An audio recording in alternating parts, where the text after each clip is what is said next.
Hi గారు, welcome to our channel. ప్రస్తుతం మనతో పాటు దాము బాలాజీ గారు సీనియర్ జర్నలిస్ట్ ఉన్నారు. వారితో ఒకసారి మాట్లాడదాం. సో నమస్కారం సార్. సార్, చంద్రబాబు నాయుడు గారి పైన ఆయన టీడీపీ ఎమ్మెల్యేలే తిరుగుబాటు చేస్తున్నారని వార్తలు వినిపిస్తున్నాయి సార్. మరి ఎందుకు తిరుగుబాటు చేస్తున్నారు, ఎవరు చేస్తున్నారు?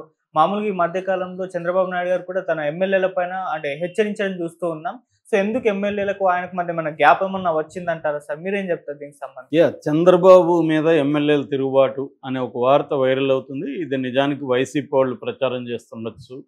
అయితే చంద్రబాబు పట్ల ఎమ్మెల్యేల అసంతృప్తిగా ఉండడం, ఎమ్మెల్యేల పట్ల చంద్రబాబు అసంతృప్తిగా ఉండడం అనేది ఈ మధ్యకాలంలో మనం చూస్తున్నాం. సో దీంట్లో ముందుగా మనం చెప్పుకోవాలంటే ఎమ్మెల్యేల వైపు నుంచి ఆలోచిస్తే ఎమ్మెల్యేలు ఎందుకు చంద్రబాబు పట్ల అసంతృప్తిగా ఉన్నారు? ముఖ్యంగా మొన్న ధూళిపాల నరేంద్ర పొన్నూరు ఎమ్మెల్యే, తర్వాత చిలకలూరిపేట ఎమ్మెల్యే పత్తిపాటి పుల్లారావు, వీళ్ళిద్దరూ వైసీపీ నాయకుల అరాచకాలని గతంలో జరిగిన ఇవన్నీ కూడా అసెంబ్లీలో చాలా విస్తృతంగా ప్రస్తావించారు. అట్లాగే ఇతర ఎమ్మెల్యేలు కూడా వైసీపీ పాలనలో జరిగిన అరాచకాల గురించి డీటెయిల్గా అసెంబ్లీలో ప్రస్తావిస్తున్నారు. అయితే వీళ్ళు ప్రస్తావిస్తున్న దానికి స్పందనగా వాళ్ళ మీద కేసులు పెట్టట్లేదు అనేది ప్రధానంగా ఎమ్మెల్యేలకి చంద్రబాబు ప్రభుత్వం పట్ల ఉన్న అసంతృప్తి. అంటే గతంలో వైసీపీ అరాచకాలు జరిగాయి, అనేక చోట్ల అక్రమాలు దారుణంగా జరిగాయి, అయినా కూడా వాళ్ళ మీద కేసులు పెట్టలేదు. మొన్న కూడా అఖిల ప్రియ వీళ్ళందరూ కూడా రోజా మీద గట్టిగానే మాట్లాడారు.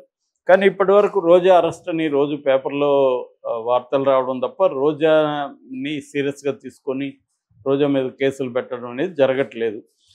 అది నెంబర్ 1 కంప్లైంట్. అంటే గతంలో వైసీపీ అరాచకాలని ఈ ప్రభుత్వం సీరియస్గా పట్టించుకోవాలన్న స్థాయిలో పట్టించుకోవట్లేదు. ఆల్రెడీ 10 నెలల దగ్గరికి వచ్చేసింది ప్రభుత్వం ఏర్పడి. ఇప్పటి వరకు కూడా సీరియస్గా వైసీపీ నాయకులందరూ బయటే తిరుగుతున్నారు అనేది నెంబర్ 1. నెంబర్ 2 ఏంటంటే గత ప్రభుత్వంలో ఉన్న అధికారులు, వైసీపీకి కొమ్ముగాసిన అధికారులకి చంద్రబాబు ప్రభుత్వం చాలామందికి ఇప్పటికి కూడా పెద్దపీట వేసింది. వాళ్ళకి ఇంపార్టెన్స్ పోస్టులు ఇచ్చారు, ఐపీఎస్ కావచ్చు, ఐఏఎస్ అధికారులకు అనేది కూడా ఎమ్మెల్యేలకు ఉండే అసంతృప్తి.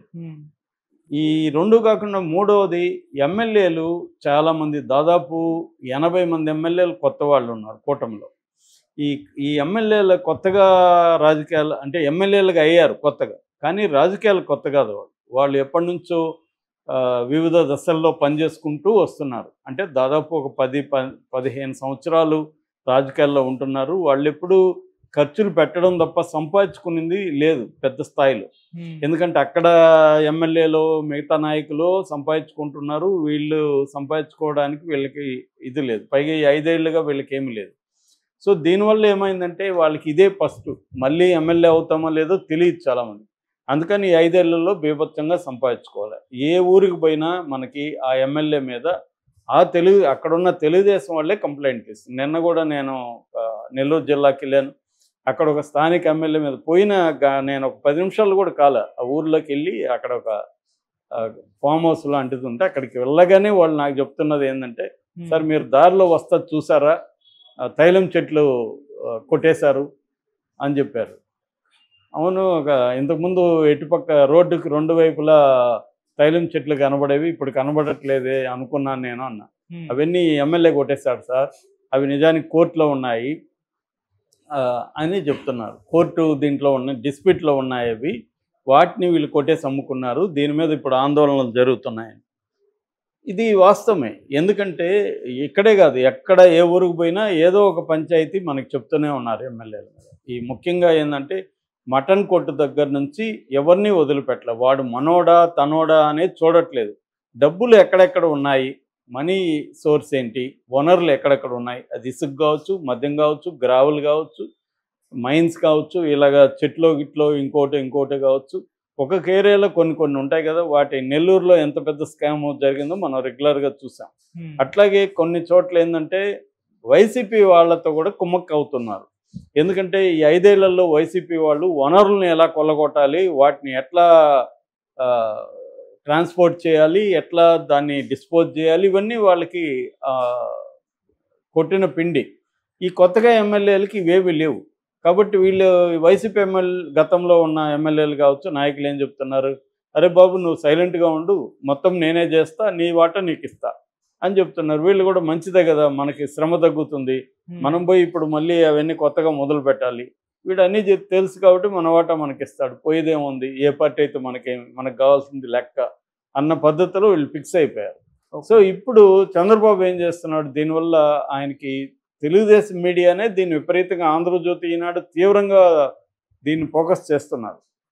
అది తలనొప్పిగా మారిపోయింది చంద్రబాబు. సోషల్ మీడియా కూడా కార్యకర్తలను పట్టించుకోవట్లేదు, కానీ ఎమ్మెల్యేలు భయంకరంగా తినేస్తున్నారు, మాకేం పనులు జరగట్లేదు, మా సమస్యలు ఏమీ తీర్చట్లేదని కార్యకర్తలు కూడా సోషల్ మీడియాలో విపరీతంగా పోస్టులు పెడుతున్నారు. ఒక పక్క తెలుగుదేశాన్ని సపోర్ట్ చేసే మేధావులు కావచ్చు, ఈ ఎలీట్ వర్గం, జర్నలిస్టులు, వీళ్ళందరూ కూడా ఎమ్మెల్యేలు ఇంత దారుణంగా ఉంటే మళ్ళీ ఎలా గెలుస్తారు, అందుకే చంద్రబాబుకి సపోర్ట్ చేయకూడదు, చంద్రబాబు చేస్తే ఇదే పరిస్థితి, జగన్ అరాచకత్వం నుంచి చంద్రబాబు సపోర్ట్ చేస్తే వీళ్ళు ఇంకా ఎక్కువ అరాచకం ఉంటే ఎలాగా అన్నది విమర్శలు వస్తున్నాయి. దీని నుంచి చంద్రబాబు కూడా ఎమ్మెల్యేలను టార్గెట్ చేసి వాళ్ళ లిస్టు తెప్పించి ఎక్కడెక్కడ ఎవడోడు ఎక్స్ట్రా చేస్తున్నారు, వాళ్ళందరికీ సీరియస్ వార్నింగ్లు ఇస్తున్నాడు. దీనివల్ల మళ్ళీ చంద్రబాబు మీద వ్యతిరేకత, ఎందుకంటే పార్టీ ఫండ్ అనో ఇంకోటనో లోకేష్ డబ్బులు వసూలు చేశాడన్న ఒక ఆరోపణ ఉంది. ఇది గతంలో ఎన్నికల్లో నిలబడినప్పుడు ఎమ్మెల్యేలు, సో వాళ్ళకు 30 నుంచి 40 కోట్లు ఇక్కడికి పంపించి వాళ్ళకు 100 కోట్లు ఖర్చు పెట్టుకున్నారు. సో 100 నుంచి 150 కోట్లు ఒక్కొక్క ఎమ్మెల్యే ఖర్చు పెట్టాడు. అంతకుముందు వాళ్ళు రాజకీయాల్లో ఒక 100 కోట్లు ఎంతో ఇన్వెస్ట్ చేస్తుంటారు. సో ఇవన్నీ ఇప్పుడు ఈ 5 ఏళ్లలో సంపాదించాలి, మళ్ళీ నెక్స్ట్ ఎన్నికలకు కూడా డబ్బులు రెడీ చేసుకోవాలి. సో ఒక్కొక్క ఎమ్మెల్యే 300 నుంచి 400 కోట్లు సంపాదించాలనేది అతని సెల్ఫ్ టార్గెట్. ఈ టార్గెట్ రీచ్ అవ్వాలంటే ఎలాగా, ఎంత ఉంటే అంత, ఎక్కడుంటే అక్కడ తినేయాలి, వేరే మార్గం లేదు. దీనివల్ల ఏమవుతుంది, తెలుగుదేశం కూటమిలో ఉండే కార్యకర్తలకి సమస్యలను వాళ్ళు పట్టించుకునే పరిస్థితి లేదు. తర్వాత వేరే చిన్న స్థాయి నాయకులు బలవుతూ ఉన్నారు. దీనివల్ల లోకల్గా కూడా ఘర్షణ వాతావరణం వస్తుంది, అసంతృప్తి ఉంది. ఇది కనిపిస్తుంది. మనం ఎక్కడికి పోయినా మనం కొద్దిగా ప్రజల్లోకి వెళ్ళి మాట్లాడితే మాత్రం ఇవే వస్తున్నాయి. సో దీనివల్ల చంద్రబాబుకి ఎమ్మెల్యేల పట్ల వ్యతిరేకత చంద్రబాబులో ఉంటే, చంద్రబాబు పట్ల ఎమ్మెల్యేలో కూడా దీన్ని కట్ చేస్తే ఎమ్మెల్యేల్లో పెద్ద తిరుగుబాటు వచ్చే అవకాశం ఉంది చంద్రబాబు కానీ కట్ చేస్తే. అందువల్ల ఇప్పటి వరకు మాటలతోనే నడిపిస్తున్నాడు తప్ప చంద్రబాబు ఎక్కడ కూడా ఏ ఎమ్మెల్యే మీద చర్య తీసుకోవడం అనేది ఇప్పటివరకు లేదు. సో మనం చాలామంది ఎమ్మెల్యేలు, కొలికిపూడి శ్రీనివాస్ చూసాం ఫర్ ఎగ్జాంపుల్, ఆయన మీద దారుణమైన విమర్శలు పార్టీ వాళ్ళే చేశారు. ఆయన మీద 2 సార్లు క్రమశిక్షణా సంఘం నోటీసులు ఇచ్చారు. ఏం చేశారు ఆయన్ని? సో ఇలాగా చాలా చోట్ల ఏంటంటే ఎమ్మెల్యేల మీద తెలుగుదేశం నాయకులు వాళ్ళే కంప్లైంట్ ఇస్తున్నా కూడా చంద్రబాబు, ఫర్ ఎగ్జాంపుల్ జేసీ ప్రభాకర్ రెడ్డి, ఆయన మీద వాళ్ళే ఇచ్చారు కంప్లైంట్.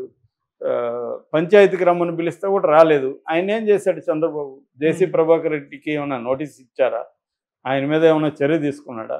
ఏమీ లేదు. ఓపెన్గా ధిక్కరిస్తున్నాడు జేసీ ప్రభాకర్ రెడ్డి, కానీ ఆయన్ని ఏమీ చర్య తీసుకునే పరిస్థితి లేదు. అంటే చంద్రబాబు గతంలో లాగా స్ట్రాంగ్గా లేడు, బలహీనంగా అయిపోయాడు. ఆయన పరిపాలన మీద పట్టుపోయింది. ఇటు పవన్ కళ్యాణ్ కంట్రోల్లో ఉన్నాడు, లోకేష్ కంట్రోల్లో ఉన్నాడు, మోడీ కంట్రోల్లో ఉన్నాడు, ఎమ్మెల్యేల కంట్రోల్లో ఉన్నాడు, అధికారుల కంట్రోల్లో ఉన్నాడు.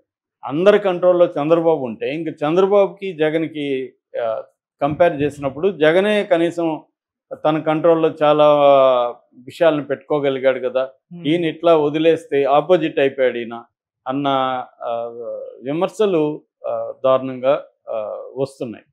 సో దీనివల్ల ఖచ్చితంగా చంద్రబాబుకి అయితే నష్టం కలుగుతుంది.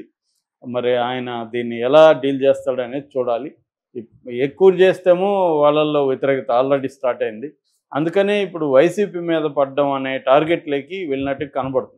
ఇది చేస్తేమో జనంలో వ్యతిరేకత ఎక్కువ వస్తుంది వైసీపీ వాళ్ళ మీద. ఇప్పుడు పోసాని కృష్ణమురళి మీద బిగినింగ్లో ఇది ఉన్నదానికి ఇప్పుడు ఉన్నదానికి తేడా ఉంది. ఇప్పుడు చాలామంది జాలి చూపిస్తున్నారు పోసాని మీద, పాపం ఎందుకు ఇంత ఇది చేస్తాం, అతను